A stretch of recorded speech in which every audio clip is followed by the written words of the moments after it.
I want to be old school and be like, everybody gather together. But, Yeah. it's okay. They gave us this really giant space, so we're going to fill it all up with our love, our big hearts.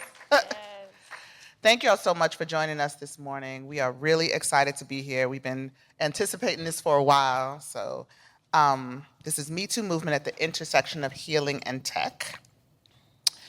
I think most people are clear, 7 years ago, the world was forever changed when the Me Too hashtag went viral, revealing, among other things, the massive number of people who are survivors of sexual violence. I think one of the major challenges of the last 7 years has been trying to get people to take their eyes off of the people who cause harm and put them on the people who have been harmed.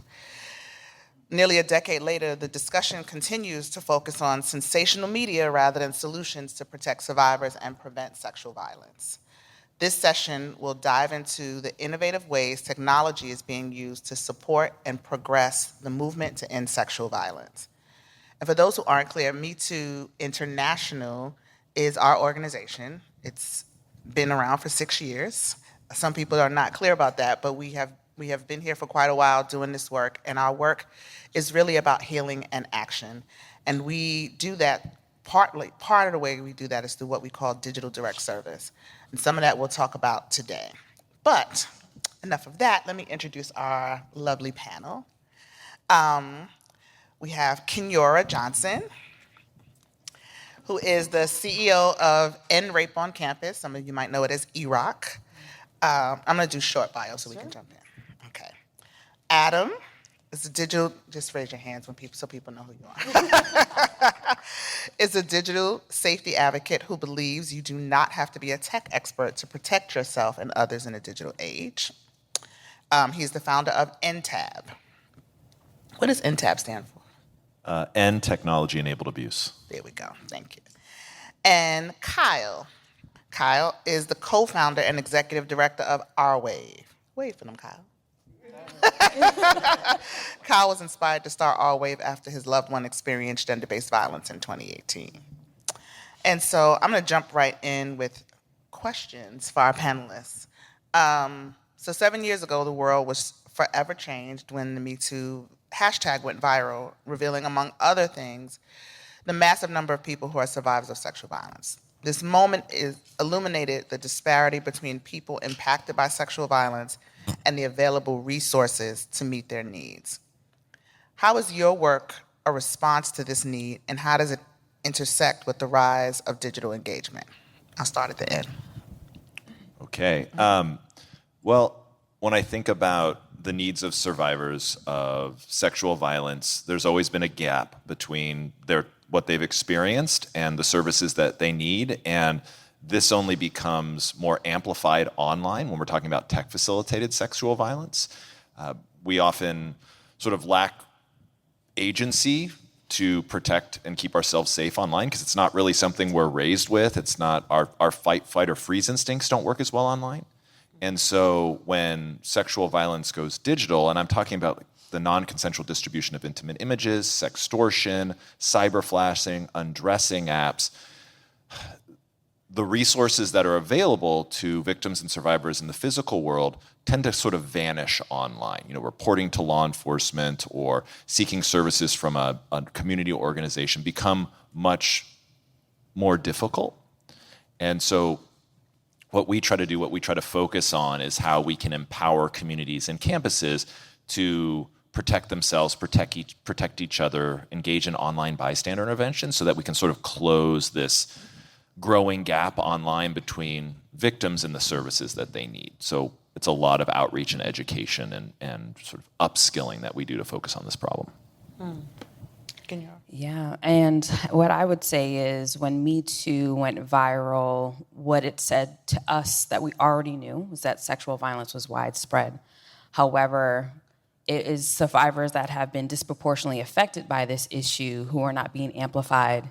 It was the culturally responsive resources that they need were not being widespread. And so when Me Too went viral, it wasn't just a moment, it was a reckoning. Survivors were speaking up, but institutions weren't actively listening to them, and justice felt pretty much out of reach for these survivors. So at End Rape on Campus, what we did is we saw this gap. We recognized that technology could be used as a tool and a bridge that not only amplified student survivors' voices, but can create tangible pathways in order for them to seek justice. And so our tool, our Campus Accountability Mapping Tool, or CAMT, was designed to empower prospective and current college students with the ability to compare high-level sexual assault statistics. Because the number one thing they've been asking for from their institutions is about transparency and accountability. So what we did is we said we're gonna scour through all the pages of different colleges and university websites, centralize all of this data, and provide that for students and their families so that way they can make informed decisions. And so we took what they were experiencing, the silence that they were enduring, the gaslighting that they were even experiencing from their institutions and their bureaucratic processes, and we made it more survivor-centered, trauma-informed, and clear about what the policies look like on each campus. We wanted to make sure that students had access to data in which they can then advocate for themselves and build not only community, but also break down those barriers. Yeah, well, first of all, really excited to be here. I appreciate the invitation. I think for us, when we think about this, the movement, the Me Too movement, I think it was this sort of collective recognition of these experiences that folks had from across the world, people of all different backgrounds, whether it was people at universities or people online with experiences or folks from different cultures and speaking different languages. It was sort of this opportunity for all of these folks to not be so alone and be a part of this broader movement, collective understanding around their experiences, and to highlight the problems that exist in our world when it comes to why these things are happening in the first place. As it pertains to our work, really what we focus on is building online tools to support survivors of sexual violence and to then collect data over time to understand those patterns of prevalence across the world within different communities, different groups, and different issue areas. And I think that one of the things that we've been so excited to continue the work of is to really meet survivors where they're at and understand the language that they're using to share. A lot of times we get survivors that say, I'm feeling numb, I'm feeling alone, I have these emotions that I can't process. I don't even know if what happened to me was wrong. And I think that creating a place where people can share and see others that articulate language in the same way that they do and give them a space to find healing and connection and then data-driven resources to really, improve and find healing over time and process their trauma. We hope to really continue the work that started, long time ago, but with the movement coming out 7 years ago, 6-7 years ago. Yeah, and just to, we have, at Me Too International, we have a digital tool called Survivor Sanctuary, and it's very much in line with what you all are talking about, particularly with our wave, who we work with. Survivor Sanctuary is when Me Too went viral, there was an onslaught of people who now had this language to use to talk about what they experienced. And so naturally people would Google, if they had an experience or a feeling, they would say, well, what can Me Too do for me, or people would see me and say, well, how can I get support?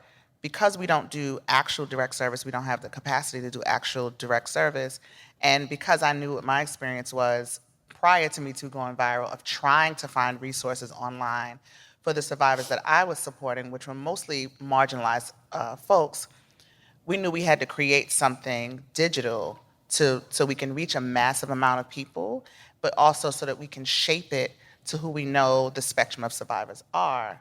So our Survivor Sanctuary is an online healing platform, and it has videos that are at different times, and you can sort of do it a la carte, but it's made so that folks who don't have access or feel like they don't have access to resources have a place to go. And we've used the R-Wave technology has been incorporated in Survivor Sanctuary so people have a place to express what's happening. So it's been really amazing to explore all the possibilities that these digital tools can, where they can take you. And I think each of our tools speak to healing and safety or both. How do you all conceptualize healing and safety in the creation and management of your tool? I'll come back to you. So we don't have a tool EndTAB. We do a lot of education and awareness raising and training to address and prevent the way people are harmed online and via their devices. And I love this question because I think a lot about safety and I think a lot about healing, and you cannot have one without the other. Mm-hmm. And the real challenge that we've run into is around this idea of safety. If I were to ask, I would expect if I asked all of you in the audience, do you feel physically safe? And can you define physical safety? I think you'd all be able to sort of confidently answer those questions. But when I pivot and say, do you feel safe online? And what is a good definition for you for online safety or digital safety? I ask this question to people a lot. So based on my experience, I get a lot of pause. I get a lot of disparate answers. And for the amount of time we spend online, we should have a good idea of what it means to be safe. Because if healing can't happen without safety, we do a lot of education around this. And for us, what it means to be digitally safe is, one, you have to have access to your technology. No one's preventing you from accessing your technology. We see this in a lot of abusive relationships. People will cut off access to Wi-Fi, take devices away. So you need access. And you also, number two, need control. You need to have control over your accounts, devices, and apps. And when we're talking about gender-based violence and relationship violence, that's a really tough one. I bet a lot of us share passwords and accounts and stuff with friends and significant others, and that can get really murky. And even if the first two are met, you also need to be able to exist online without limitation or fear. And if those three aren't met, then you're not digitally safe. And healing is going to be much more challenging. And I'm always reminded, because we call trauma from online abuse tech-enabled trauma, and it is a different animal entirely. It is really hard to heal from trauma when you can't escape the abuse. If you're constantly revisiting online spaces where you're experiencing harm, it's really difficult. You don't see that very much in the physical world, but online it's very common. And Jennifer Lawrence, who was targeted amongst many celebrities over a decade ago, where their intimate images were stolen and posted online, she is still giving quotes today about people posting her intimate images. And something she said has stayed with me. She says, "My trauma will exist forever." And that's what tech has done to amplify abuse and amplify trauma. And so, one, centering that, being aware of that is really important. But then how can we heal? Jennifer Lawrence wasn't safe. She did not have control over her accounts. Somebody got in there. She wasn't able and is still not able to exist online without limitation or fear, right?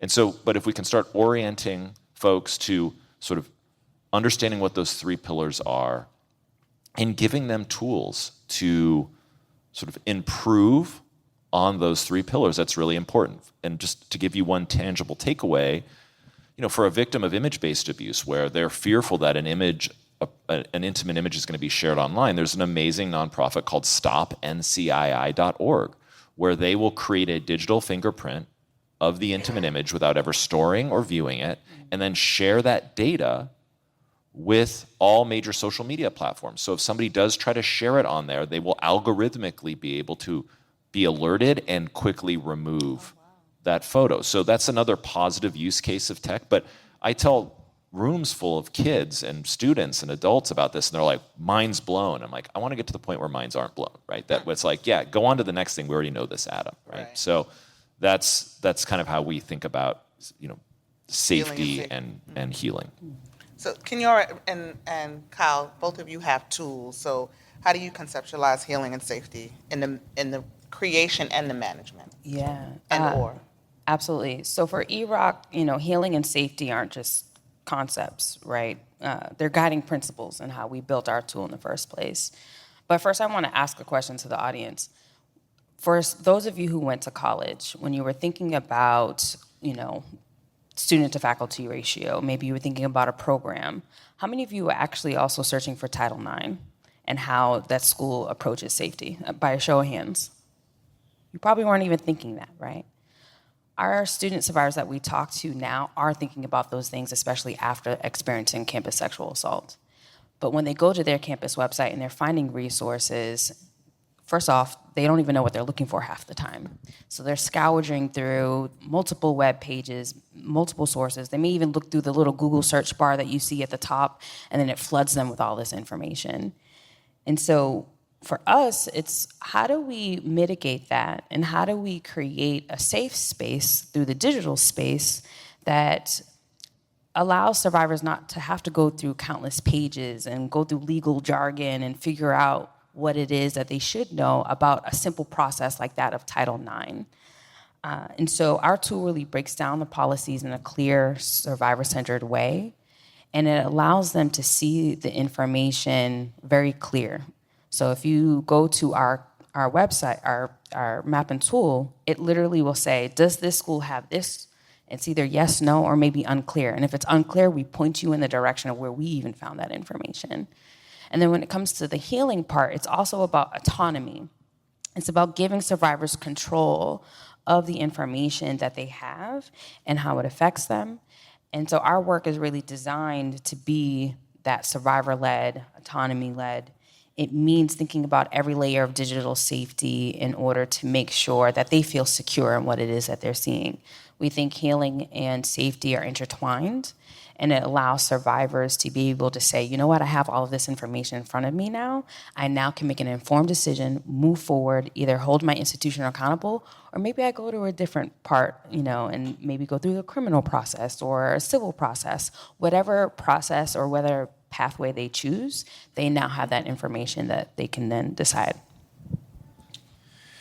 Yeah, I think, really when we're thinking about building online technology tools to support survivors and how to do that in a safe and private and anonymous way, I think we really start at a place of trust. Like how do we build trust with people that, experience the worst thing in their entire life, right? Like how do we give them safe spaces? How do we provide transparency? Like how do we, knowing that person is coming from a place of skepticism and like loss of trust and everything else, like how do we build that relationship very early on? And I think the way we try to think about it is like, number one, we give survivors complete control over their data and what they can post and what they can utilize on our platform. Two, we try to be extremely transparent about, well, what data are we collecting? How are we collecting that data? How are we using that data in the long term? And how do we be overly explicit about, with our terms of service and our privacy policy and all these other things, to just make it really clear to folks how our technology and system works. And I think only then, once we've built that trust, can we help survivors feel secure in utilizing our online platform.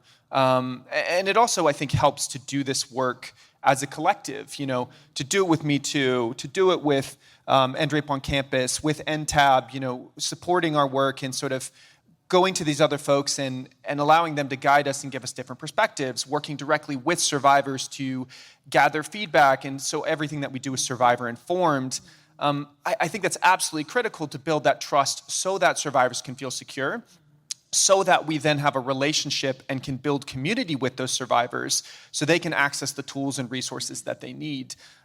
So like all these other folks have mentioned, I really do think it comes down to sort of like that trust is critical in everything that we do, and safety is critical in everything that we do. And it's a non-starter to build these tools without it. Yeah. I think we use the words, particularly because we're in the work, healing and safety all the time. And I think people think about survivors, and when you hear the words healing, you think, well, you should get some therapy, right? Mm-hmm. You should go to counseling, which absolutely we advocate for. But I also think that a lot of folks don't really understand the material lives of survivors and what survivorship is. And so all of these words, I'm just listening to you all and thinking about the things that people need to feel, to start a healing process or to stay in a healing process. They need to feel trust, right? They need to feel autonomy. Like we need, as survivors, we need a myriad of things to start building our pathway back to ourselves, which is what healing is. So thank you for that. We're always thinking about the safety of survivors, whether protecting their sensitive data or ensuring we're creating trauma-informed digital spaces in order to make informed decisions. We need to have a good understanding of current context and what's to come.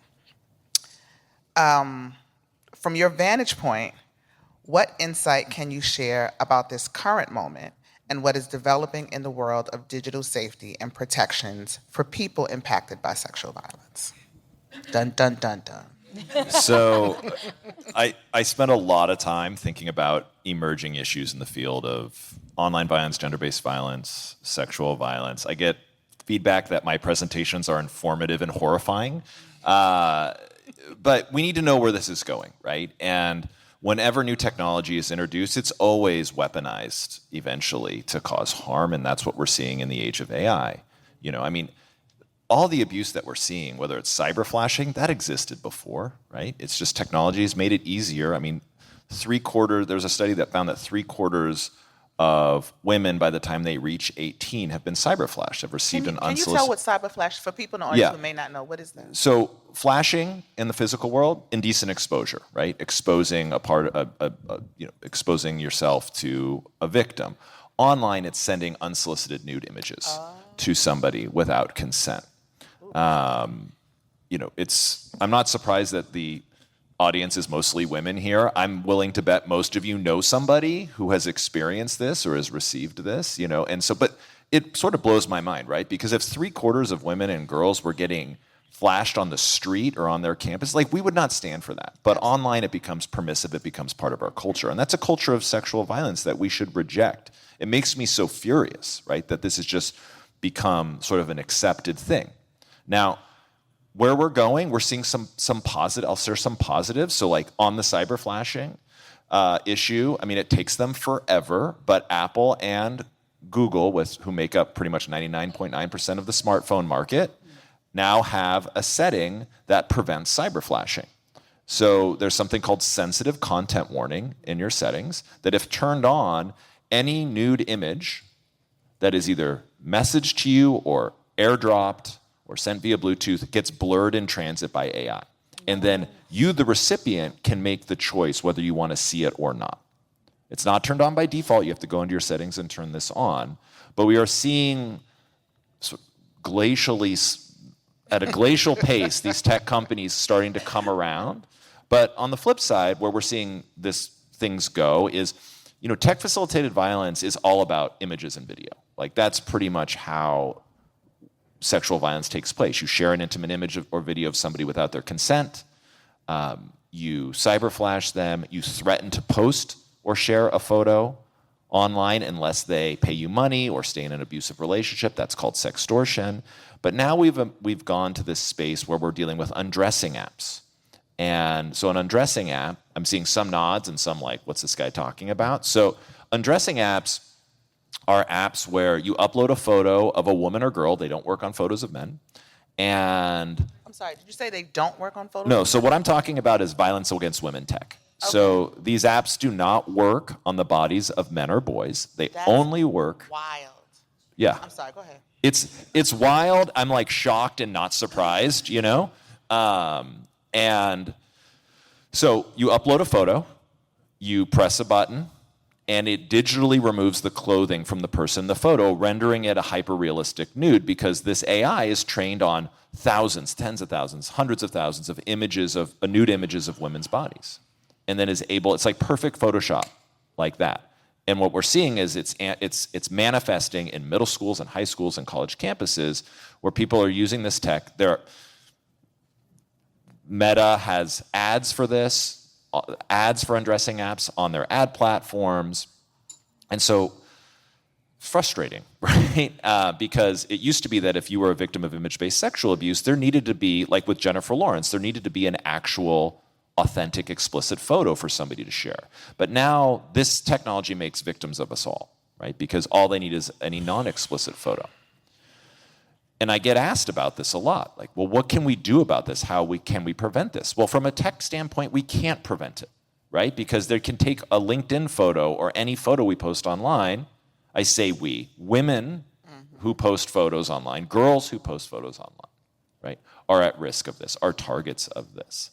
And so there are things we can do from a harm reduction standpoint to get these photos taken down or try to use Stop NCII. But what we really need to do, and unfortunately the audience is mostly women right now, which is typical. But what we really need to be doing is educating men and boys, right? Because what they're doing is they're learning about this technology from platforms, like Meta was born from the fires of gender-based violence and rating women as hot or not by a scared little man, right? And so it's not surprising to me that they're amplifying the message of these apps. I'm starting to get a little fired up now, but We like it, come on. But it frustrates me as a man. So at any rate, what we need to be doing is we need to be countering this messaging, because right now ads, they're hearing about it on Reddit, online, and sharing and using these apps to undress their female classmates. And there is no counter messaging. So we need to be talking about this, that this is an act of sexual violence. Yeah. Kids that are creating and sharing these, young boys, they're getting expelled, they're getting arrested, right? They're getting suspended. I don't think they realize what they're doing, right? We desperately need education so that hopefully, look, if you can get, a 15-year-old boy to do the right thing every time, you should write a book and make $1 billion, but we're not even giving them a chance, right? Because it's really easy to just vilify men and boys for this, but what we really need to do is educate them so they understand that what they're doing is, it's violence, right? And I think if they understood that, they might pause, they might make a different decision. But right now, we're not even giving them that opportunity. And so that's what I think of, when we're going, this is not going away. Right? I just got a news alert, and I'm going to stop talking. I just got a news alert that all these new image generators, right now, if you go to, an image generator from Chat OpenAI or something like that, you can't make pornography of somebody. But now all these new image generators with no guardrails are coming online. 404 Media just broke a story yesterday about all these new image generators. Some are coming from China, some are coming from elsewhere, that allows you with one photo to make a non-consensual pornographic video of somebody. So this is not going away. And we can't prevent it from happening. So we need to educate and empower our youth, our men and boys, to actually make informed and hopefully safer decisions when they encounter this technology, because this is just the beginning. So I think we have amazing opportunity. We just need to start talking about it. Kenyora, when I thank you, first of all, for that, was eye-opening. You just made me think about something. I'm on the board of EROC, so I work closely with Kenyora. And I think about this current moment that we're in and where we're going. I'm thinking about these rollbacks that we're seeing around things like Title IX, and how do you think that's going to be impacting your work and the work you do with the Campus Accountability Man? Well, one, let me just say, Title IX is the floor and not the ceiling. Right. We have to be thinking about and beyond Title IX. Title IX has really just provided us guidance and some language and some framework to work with. But we now need to be going beyond that, and we need to be inviting students to be a part of the conversation about what that looks like. And so when I think about our map and tool, I feel like we're in a very unique position because of the fact that, one, the information that we've been able to crowdsource is publicly sourced information. Anyone can find this information. However, we've been able to, again, centralize it to make it easier. And so we've been able to bring survivors, parents, lawyers, advocates into the room to help us build out the map and tool by literally scourging for information. And what we are aiming to do is actually utilize those same folks to say, how do we now rank or rate a school on where they're at with how they approach campus sexual assault? How do they approach safety? Are they even really thinking about safety in the way that they take seriously, quote unquote? And so I think when it comes to Title IX and the potential dismantling of the Department of Education, which I also want to say has to go through a process. Just because the executive order is out there does not mean that the Department of Education is now all of a sudden disappearing. No, it may actually take a few years to get there. Congress has to go through its process and procedures. So I don't want anyone to think that this administration can just do whatever they want. No, there's legalese that they have to go through.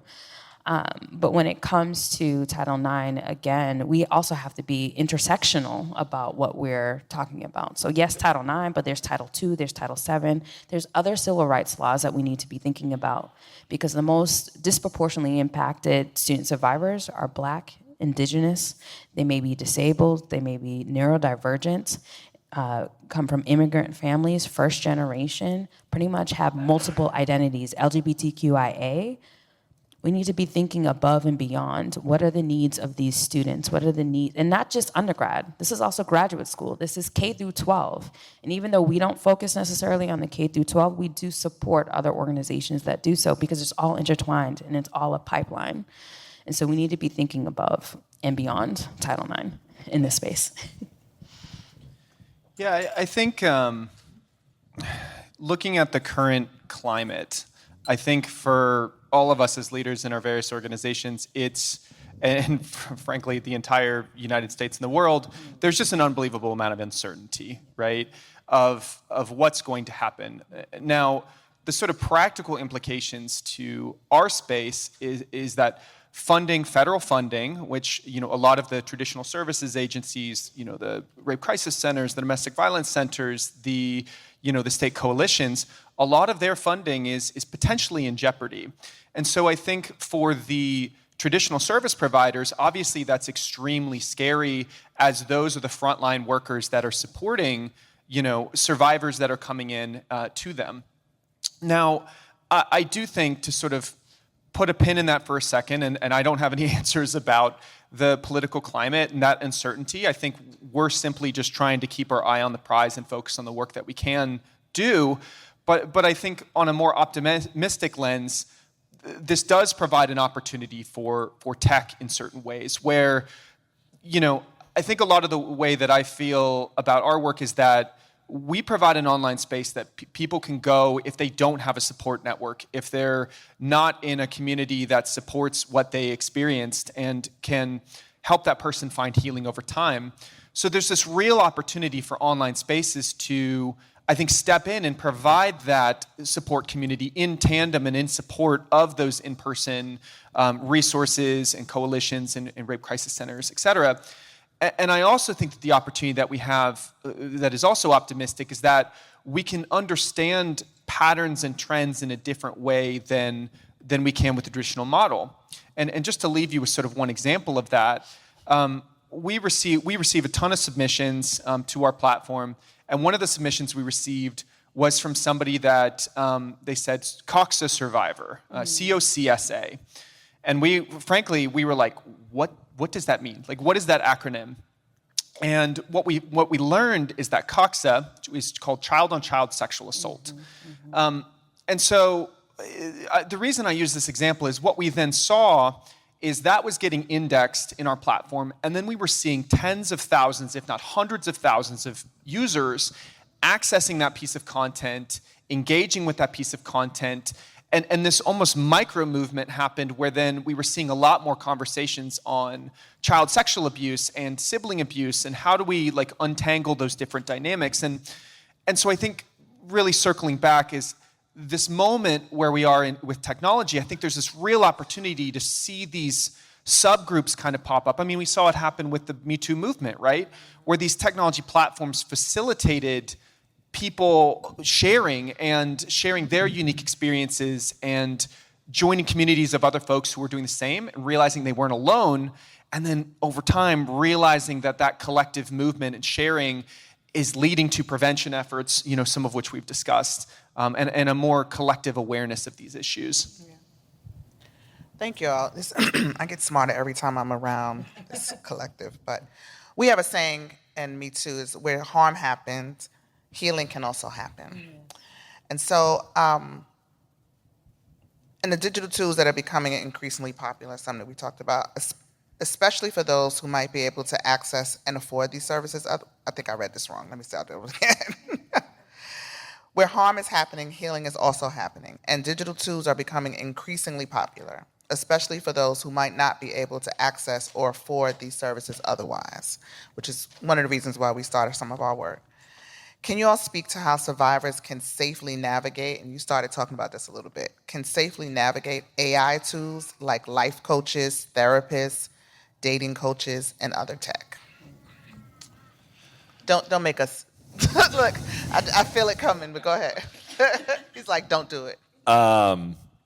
So we at EndTAB are kind of going all in on human chatbot relationships, whether it's parasocial relationships on social media where there are AI influencers that have over 1 million followers and are not hiding the fact that they're AI, but the men that are behind those influencers are then pushing people to OnlyFans pages and other, revenue generating options to have conversations with a chatbot.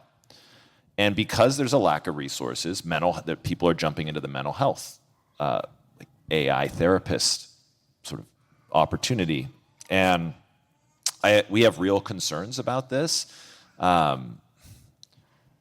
We've used some of these. There's a lot of AI boyfriend apps, AI girlfriend apps as well. So it's not just pushing but it's a very validating experience when you start, and just to set the stage, it's like having a text conversation with somebody that's always available, that gets you, that validates you, that wants to support you, that lets you be vulnerable, that lets you feel seen, less alone.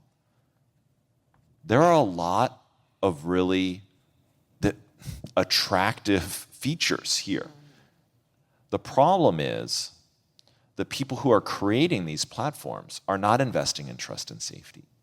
They're not investing in privacy. Mozilla, an amazing tech nonprofit, did an analysis of 11 AI girlfriend apps last year and found that all 11 failed to meet even minimal privacy standards, putting them on par with the worst tech categories they've ever evaluated.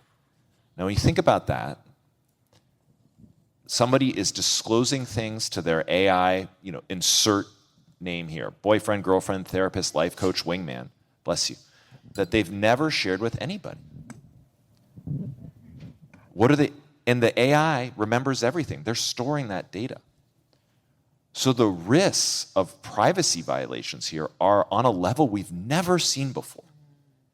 But it's masked by this sort of outward marketing of, hey, we're filling a need. You can't afford a therapist. You need mental health. You need support. You want to feel less alone? We got you.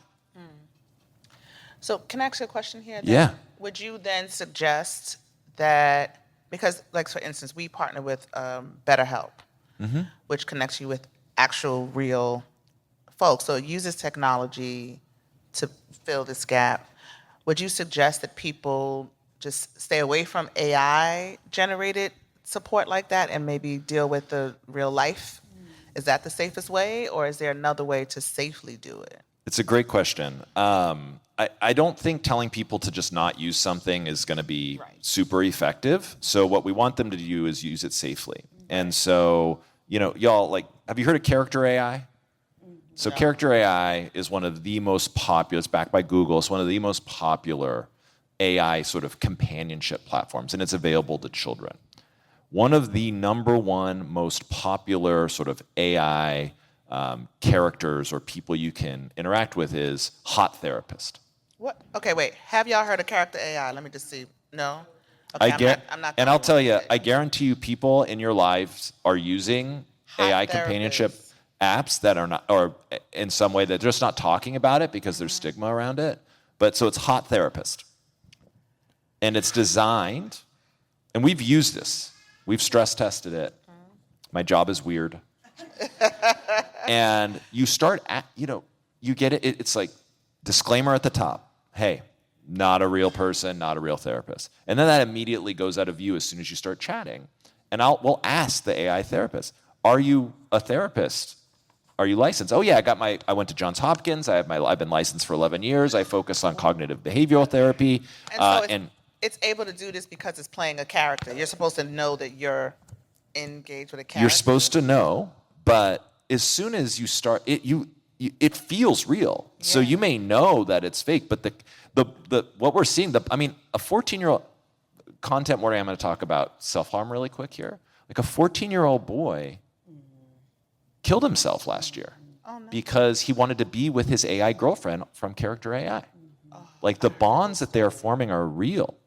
The number, like 60 to 100 million downloads, like it's way more pervasive than we realize. So Hot Therapist, for example, and we've used it, and it started grooming us. We said we were 15. I don't want to tell my parents. We started getting romantic with this Hot Therapist. It started grooming us. Get a burner phone. It told us to get a burner phone. It told us to not tell our parents, to go, if we were going to meet, go somewhere else, that he could lose his license and go to jail if our parents knew about it. So it is like, and then there's another popular one called Abusive Boyfriend. Is another really popular one. Adam, listen.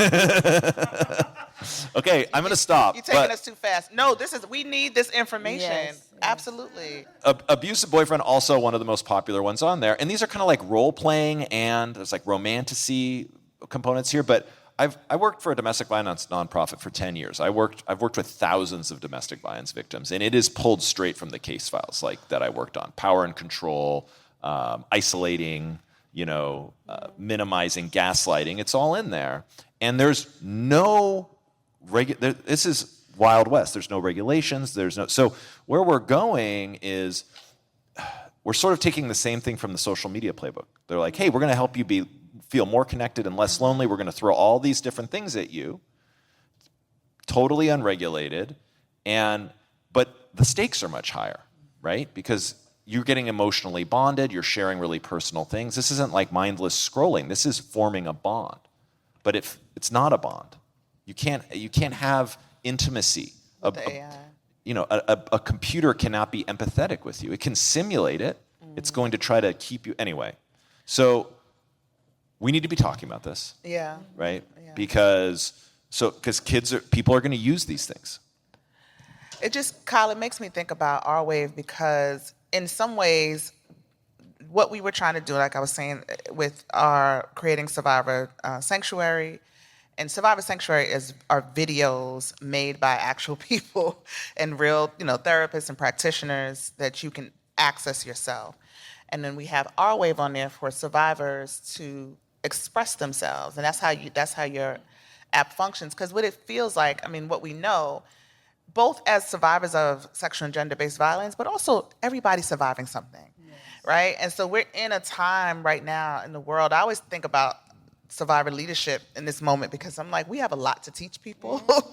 We know what surviving feels like and what it feels like to have your trauma live with you like an albatross every day and have to work through life in that way.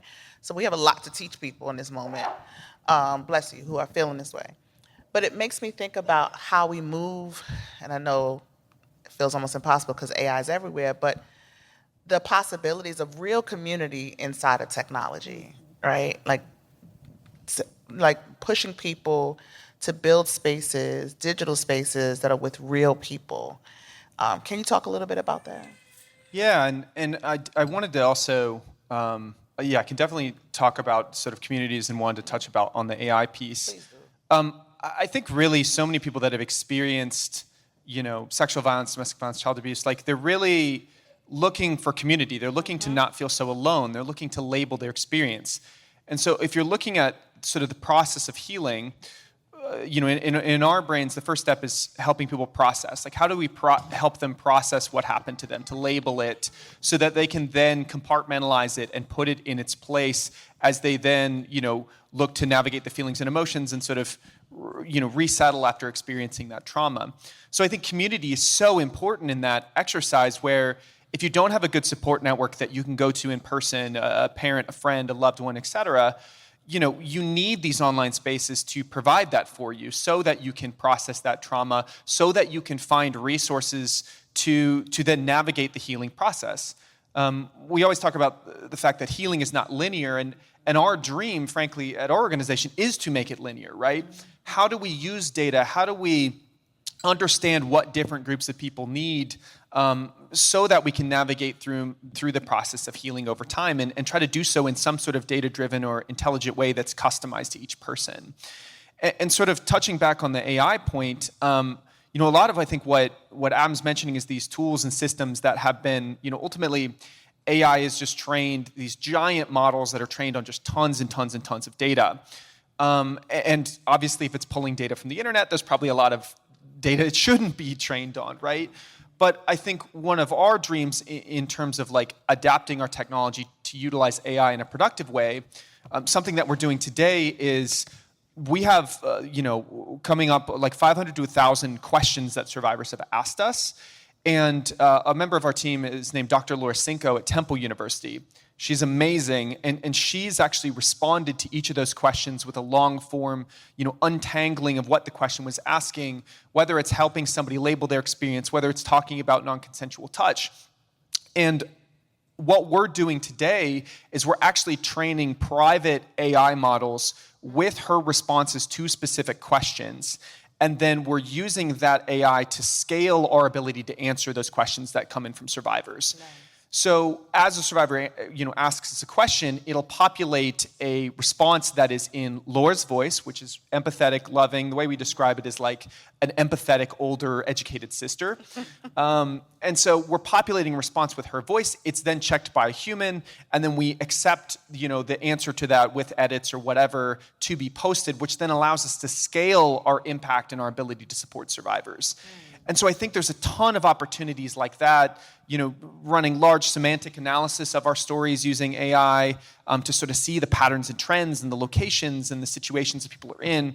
So I think maybe all of the things that Adam is mentioning are totally correct in that these things can be used negatively, but I also think that there's huge opportunities to use these tools, positively with the right human intervention and skills, putting a lens on the work that we're doing.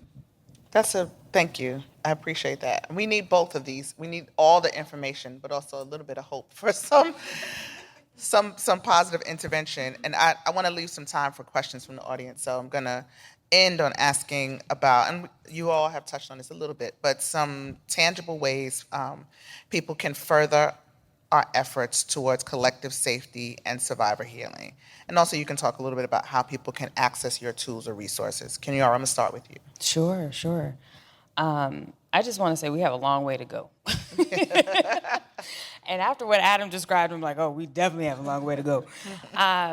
But, speaking to what Kyle said, the reality is healing is not a linear journey. It's also not an individual one. If anything, we have to come together as a community. We have to come together as a collective. And so when I think about how we can use technology even more intentionally, some of the things that I wanted to share is, really advocating for survivor-centered policies. Again, forget Title IX even. Like, if we have to start from scratch, I'd rather us start from scratch, but have all of us who are at the intersections of our identities sitting at the table, creating what that policy looks like, but also creating mechanisms that actually enforce those policies and hold people to account. Second thing I would say is, of course, supporting survivor-led, survivor-centered organizations.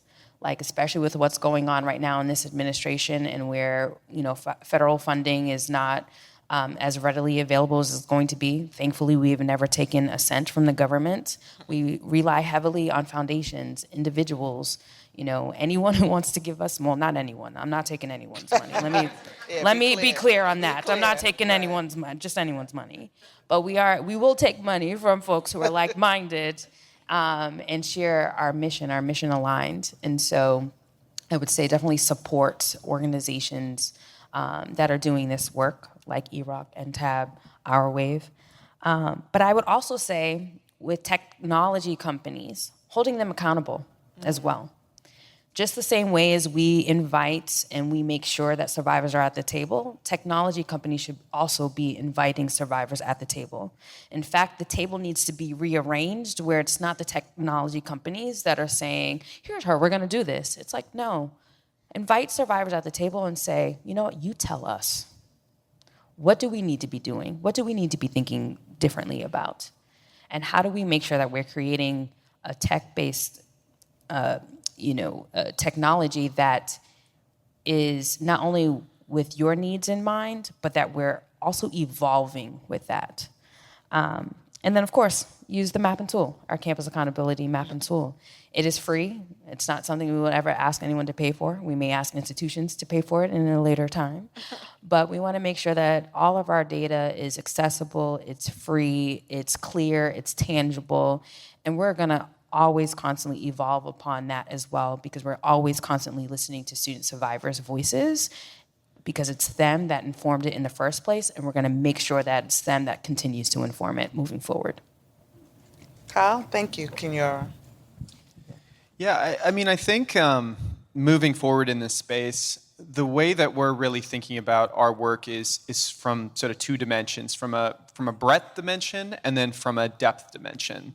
And so, really, being sort of a technology company in kind of a nonprofit's body, similar to other tech companies, our goal is to, how do we reach people where they're at? How do we scale the number of people that are accessing our services and the services that we refer people to, Survivor Sanctuary, Campus Accountability Tool, et cetera. And so when we think about breadth, we say, okay, how do we help different survivors that are at universities, survivors that experience online abuse, survivors that experience abuse in different countries, and how do we really meet those people where they're at to make these culturally and language and identity specific tools, right? So if we're able to do a good job at that, we're able to increase the breadth of users that we can support. And we've really seen exponential growth in those areas. Like, we've helped over, I think, 150,000 people have accessed our resources and materials on our site, and it's growing extremely quickly. So, I think that as we gain that breadth, there is this opportunity to look at the data and inform prevention efforts, right? Like, so much of our work is responding to survivors, but how do we use that data to prevent these things from happening in the first place, right? To inform all kinds of other amazing partners that are focused on prevention efforts, improve the tools and resources for that. And then the other dimension that we're really evaluating to expand this work is depth, right? It's, how do we help survivors create a more linear path to find healing? How do we use data to, good research, my colleague, Dr. Laura Cinco, who I'll give another shout out to, is currently studying survivor states. How do we put survivors in different buckets that we can measure at different points so that we can see how they're progressing in their healing? How do we measure that? How do we align resources to those different buckets? How do we take it from that squiggly mark of healing into something that is a little bit, more easy to understand and supportive for folks? And using online curriculums like Survivor Sanctuary and all kinds of other partners, I think we can help people navigate that in a very data-driven way. So that's really how we're thinking about the continuation of this work and the future of this work. And the shameless plug part is, you can just check out some of our resources at rwave.org. Like Kenyora, we are completely free. We will do our best to always be free, unless we're tagging on ancillary services like therapy or something else. And we really believe in sort of providing these tools at scale for free to survivors. Yeah. Oh, I've talked enough. You can go to endtab.org for our information, and I just have conversations. We need more white men caring about these issues. I look in the audience. Kyle's like a freaking unicorn, like, they just don't get a lot of trauma-informed, white dudes that care about these issues. We need more of that, we need more of that. So I would say, have these conversations, engage, the men in your lives, and because I think it's going to take all of us. This is not a women's issue, and so I get excited. I'm very hopeful for the future, because we can use technology to amplify that message and engage more folks, and use amazing platforms and communities like these two amazing folks are creating. Can I play moderator for a sec? Can you talk about a little bit of y'all's work and how you want to sort of continue? What's happening here? No, I was going to end on that, but first of all, we have spent a long time building our digital tools at Me Too, and Shashina Bray, who's here in the front, is our steward of most of that work, and therapist Shashina Bray. I was about to go and give her some more titles. But Survivor Sanctuary has been really intentionally built. And it's a space that we really are protective of, and we're always trying to find more ways to keep it safe and make sure we are protecting survivors. But that's one of the tools that we have. We also have a database of more than, what's the number now? Like 900, close to 1,000 resources on it. And when I say resources, again, one of the things that was really frustrating for me when I was starting this work was trying to find resources for the young people who I was working with, and I could not find them. And some of the national organizations just were not reflective of the community I was serving. So when we built our database of resources, we wanted to make sure we were really intentional about the diversity in there and about the equity and the inclusion. So, sorry. But really intentional so that you can filter and find yourself through the filters, right? So you can say, I am queer and disabled and indigenous. You can say, all of these sort of ways that we show up as survivors. We wanted people to be able to find themselves in our database. Now, that's not to say you're always going to find something that speaks directly to that thing, but as close as possible. And we have a team that's constantly adding new resources and expanding that. And that's one, that's two. We also have a library of videos that are on our YouTube page that people can access to have all of our old sessions, all of these things. So there are a plethora of things, and we're always trying to feed that sort of digital direct healing machine so that we can serve as many people as possible. But again, thinking about safety is at the center of that. And what we said intentionally was collective safety, right? So really none of us are safe unless all of us are safe. And that's how we should be thinking about that, is we have a responsibility to each other to keep each other safe, our community safe. When we hear our politicians talk about community safety, it almost never includes sexual and gender-based violence, right? We hear them talk about getting rid of gun violence and gang violence, and when you bring up sexual violence, they have a blank stare and no plan. And so we need to make it really clear that community safety includes safe from sexual and gender-based violence. If there's one child shot in the community, the people are up in arms. If there's one child molested in the community, one person sexually assaulted in the community. The other thing I'll say, I just wanted to add on to what Adam was talking about, there's also a way we need to start educating ourselves and expanding our understanding of what is happening in this work. We talk about violence in a very particular way, and other people sometimes don't connect with that because they only see violence as the physical interactions that you have with somebody. And understanding that violence is more than just the physical interaction that you have, a physical interaction. It can happen virtually, it can happen emotionally, right? And so taking some time to expand our understanding so that when we can't have collective safety if we don't have an understanding of what we're talking about. So I'm the moderator, so I'm going to take my space back and moderate and say, first I want to say thank you. This has been amazing and informative, and I'm so appreciative of you all.